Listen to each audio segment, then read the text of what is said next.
कहानी शुरू होती है लखनापुर नाम के एक शहर से। इस शहर को भक्तों का शहर कहा जाता था। इस शहर में सुबह होते ही मंदिर के घंटियों की आवाज सुनाई देने लगती थी। मंदिरों में पंडित पूजा करना शुरू कर देते और चारों तरफ भगवान की भक्ति के सुर गूंजने लगते थे। इस शहर के सब लोग भगवान की भक्ति में खो जाते थे। इस शहर के लोग भी अच्छे और ईमानदार थे, हमेशा एक दूसरे की मदद करते थे।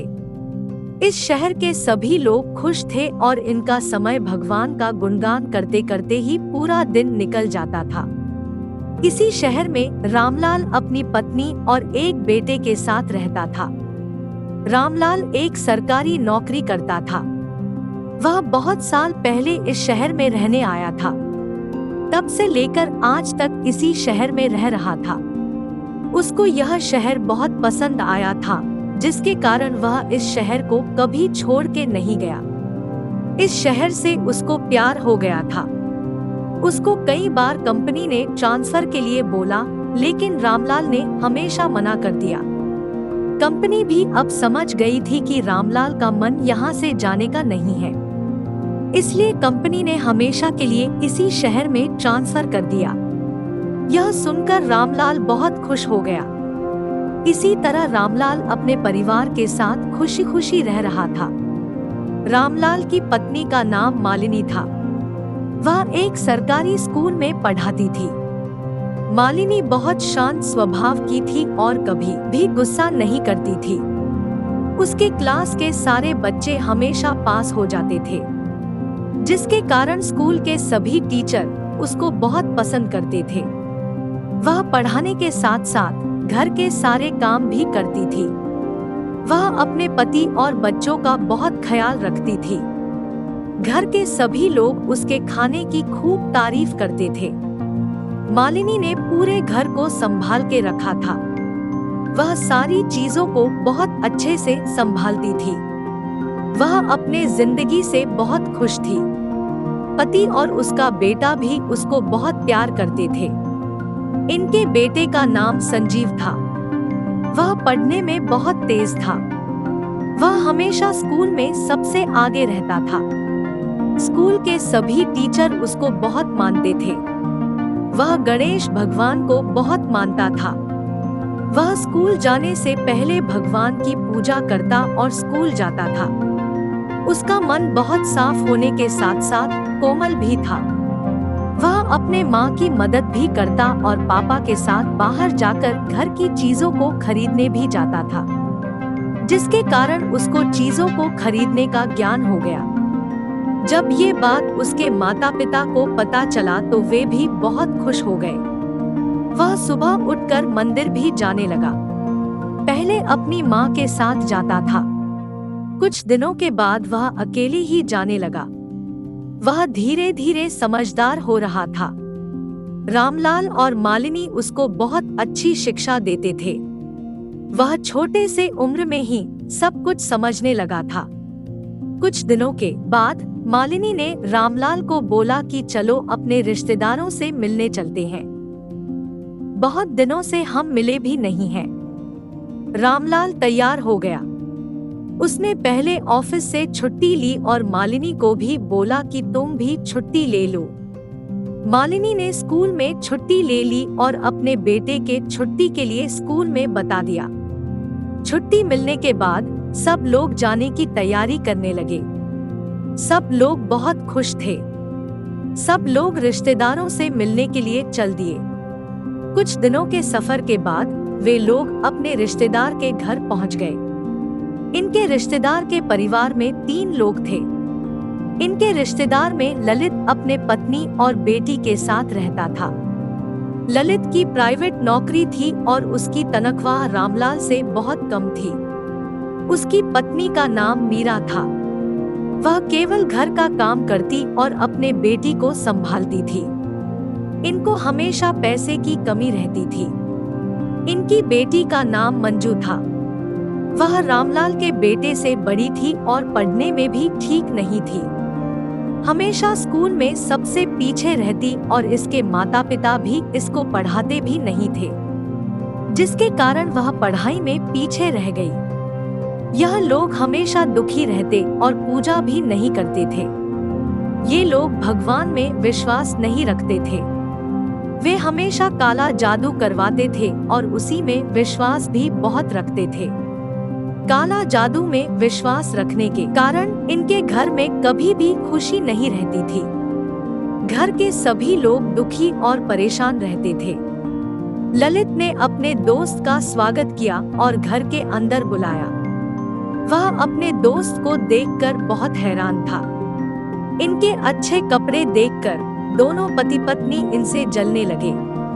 वे मन ही मन इनको नुकसान करने की सोचने लगे।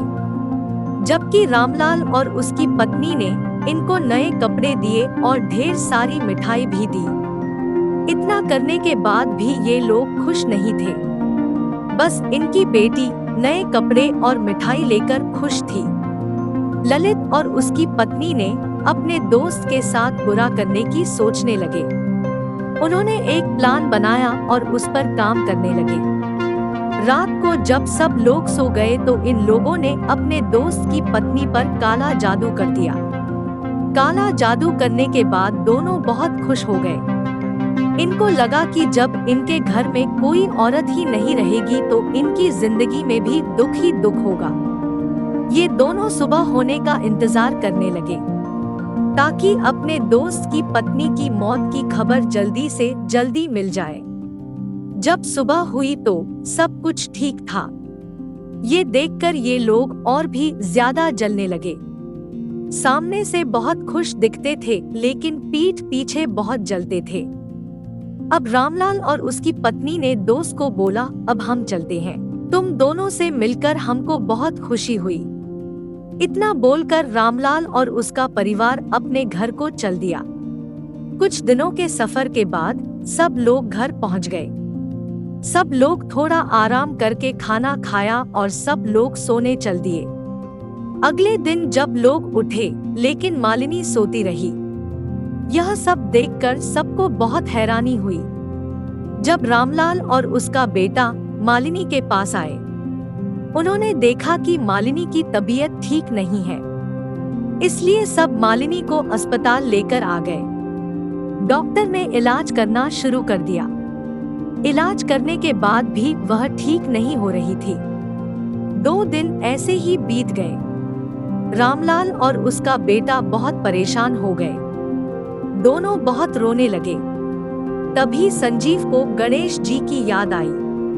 उसने अपने पिता को बोला, आप मम्मी का ख्याल रखो, मैं थोड़ी देर में आता हूँ। इतना बोलकर वह गणेश जी के मंदिर पहुँच गया। वह भगवान से प्रार्थना करने लगा। उसको प्रार्थना करते हुए 2 दिन हो गए थे। उसने खाना तक नहीं खाया था। 2 दिन से भूखे प्यासे भगवान की प्रार्थना करने में लगा हुआ था। यह देखकर भगवान जी खुश हो गए और उसकी माँ को बिल्कुल ठीक कर दिया। वह भगवान की मूर्ति के आगे ऐसे ही प्रार्थना करता रहा। जब रामलाल को डॉक्टर ने बोला कि उसकी पत्नी बिल्कुल ठीक हो गई है, डॉक्टर ने बोला, यह सब ऊपर वाले की आशीर्वाद से ही हुआ है। दोनों पति पत्नी खुश हो गए। वे दोनों अपने बेटे को ढूंढने निकल गए। इनको पता था कि उनका बेटा पक्का गणेश जी के मंदिर ही गया होगा। दोनों मंदिर पहुंच गए। इन्होंने देखा कि उनका बेटा भगवान की मूर्ति के सामने लेटा हुआ है। इन्होंने अपने बेटे को उठाया और उसको गले से लगाया। कुछ देर के बाद संजीव को होश आया।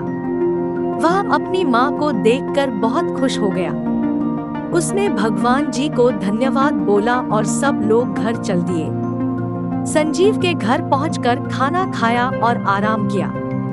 इसी तरह से इन लोगों की जिंदगी फिर से पटरी पर आ गई। पूरा परिवार खुशी खुशी जिंदगी बिताने लगा।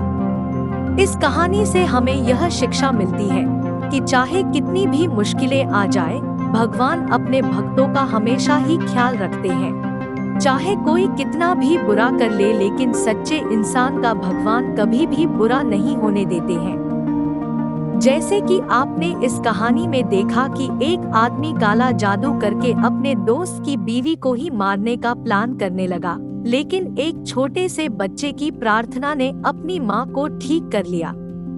आप सच्चे मन से भगवान की प्रार्थना करते हैं तो वह प्रार्थना कबूल होती है और भगवान आपकी सारी मनोकामना पूरी करते हैं।